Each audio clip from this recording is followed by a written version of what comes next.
Hi friends, welcome to Bangla activity. Bangla activity চ্যানেলে সবাইকে স্বাগত। এই ভিডিওতে আমরা আলোচনা করব লাস্ট আপডেট যেটা ডিএ সম্পর্কে পাওয়া গেল সেই বিষয়ে আলোচনা করব যে একটা ফর্ম ফিল আপ করতে হবে, একদম সহজ একটি ফর্ম ফিল আপ যেটা করতে হতে পারে। ডিএ পাওয়ার জন্য একটি ফর্ম ফিল আপ করতে হতে পারে সমস্ত সরকারি কর্মচারীদের, তবে শিক্ষক এবং অন্যান্য কিছু কর্মচারী বাদ দিয়ে বাকিদের এইটা ফর্ম ফিল আপটা করতে হতে পারে। যদিও সরকারি সার্কুলেশন এখনও আসেনি, তবে যেটুকু খবর জানা যাচ্ছে সেটাই আমি আপনাদের সঙ্গে বলছি যে ডিএ নিয়ে লাস্ট আপডেট যেটা পাওয়া গেল যে একটা ফর্ম ফিল আপ করতে হতে পারে। সেই যে ফর্ম ফিল আপটা সেটা হচ্ছে WBIFMS অর্থাৎ West Bengal integrated financial management system, এই পোর্টালে একটি আবেদন করতে হতে পারে, যেখানে সমস্ত তথ্যই রয়েছে পোর্টালে। আপনাদের ঘাবড়ানোর কিছু নেই, শুধু লগ ইন করতে হবে। এই লগ ইন করার জন্য কি করতে হবে, মোটামুটি 4টে স্টেপে আপনাদেরকে এই ফর্ম ফিল আপটা করতে হতে পারে। একটা হচ্ছে লগ ইনে গিয়ে প্রথমে লগ ইন করতে হবে পোর্টালে গিয়ে, তারপরে ডিএ এরিয়ার সেই অপশানে যেতে হবে, তারপরে ফর্ম ফিল আপ করতে হবে এবং সাবমিট করে তার একটা প্রিন্ট আউট রেখে দিতে হবে। এই হচ্ছে কাজ, একদম সহজ কাজ। স্টেপ বাই স্টেপ কিভাবে হবে আমরা কিন্তু এবার দেখে নেব যে কীভাবে করতে হবে। এই মূলত এই 4টে স্টেপকেই আমরা এই ভিডিওতে দেখব।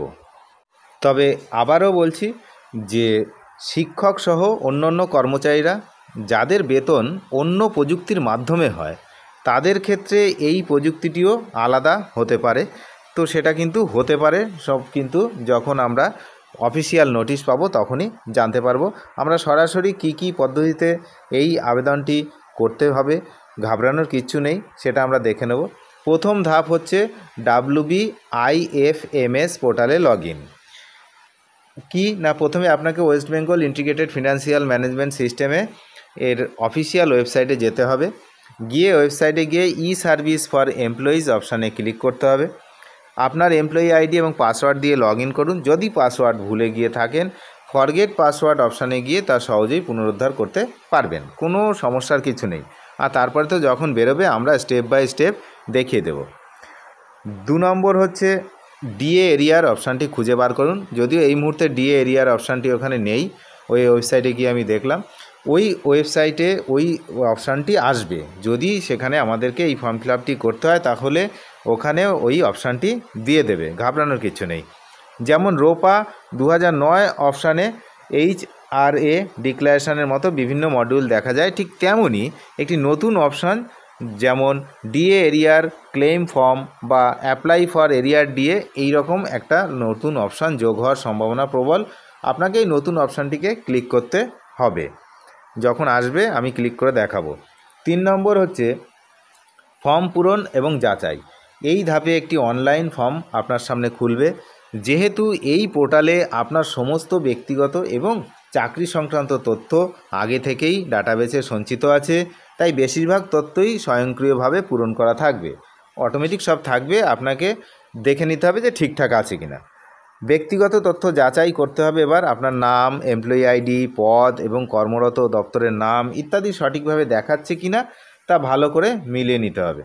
তারপরে বকেয়ার সময়কাল আপনাকে নির্বাচন করতে হবে যে কতদিনের বাকি আপনার রয়েছে, এবং বেসিক পে এবং প্রমোশন এই বিষয়ে কিন্তু আপনার প্রয়োজনীয় তথ্য ওখানে দিতে হতে পারে।